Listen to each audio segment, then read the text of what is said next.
Bismillahirrahmanirrahim. Assalamualaikum warahmatullahi wabarakatuh. Perkenalkan, nama saya Hanifah Rahmawati Rahman, guru biologi di SMKS Bina Harapan, Sumedang.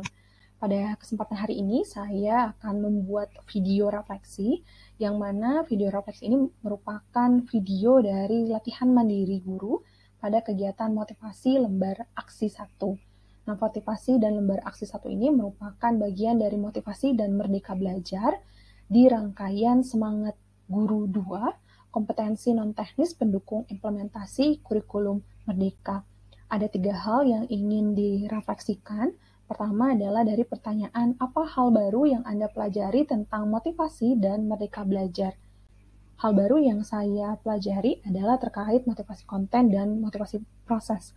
Di motivasi konten ini merujuk pada teori Maslow, di mana lebih kepada motivasi kebutuhan. Jadi sadar akan kebutuhan. Ada 5 kebutuhan yang dipelajari di teori Maslow. Kemudian hal baru lainnya adalah terkait motivasi proses.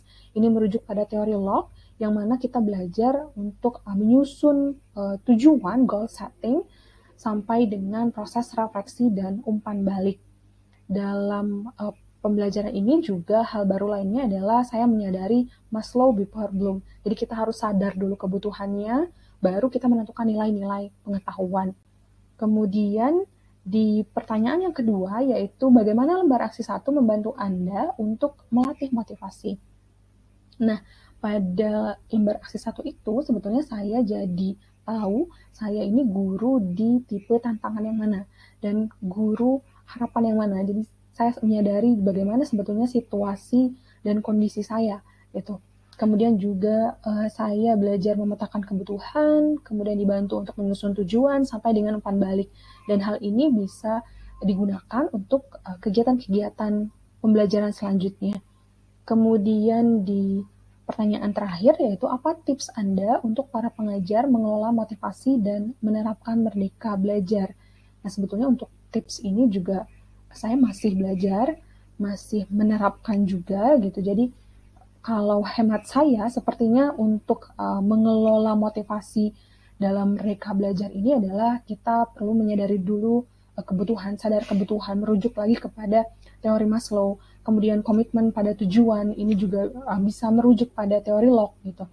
Karena dengan menyadari kebutuhan, menyadari komitmen pada tujuan, ini kita bisa melakukan aksi-aksi yang tentunya akan mendukung kegiatan kita dengan baik gitu. Selain itu kita juga perlu terus belajar dan diskusi dengan rekan sejawat di sekolah ataupun dengan teman-teman di komunitas. Kemudian juga kita perlu adaptif dalam cara gitu. Jadi kita perlu melihat cara-cara yang adaptif sesuai situasi dan kondisi yang kita temui.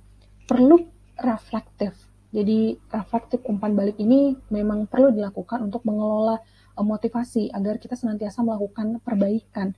Kemudian juga terakhir, kita harus selalu semangat karena di Merdeka Belajar ini bukan tentang bagaimana kita bisa bebas belajar, bisa bebas mengajar, tetapi bagaimana kita memiliki komitmen, kita memiliki kontrol untuk mengatur kebutuhan, tujuan, cara kita dalam belajar dengan penuh tanggung jawab, sehingga kita bisa menciptakan ekosistem pendidikan yang bermakna. Nah, teman-teman semuanya, hal ini terkait motivasi dan merdeka belajar bisa dipelajari di seri Semangat Guru 2. Nah, ini silahkan sekarang bisa masuk ke Ayo Belajar ya di https ayogurubelajar.kemdikbud.go.id.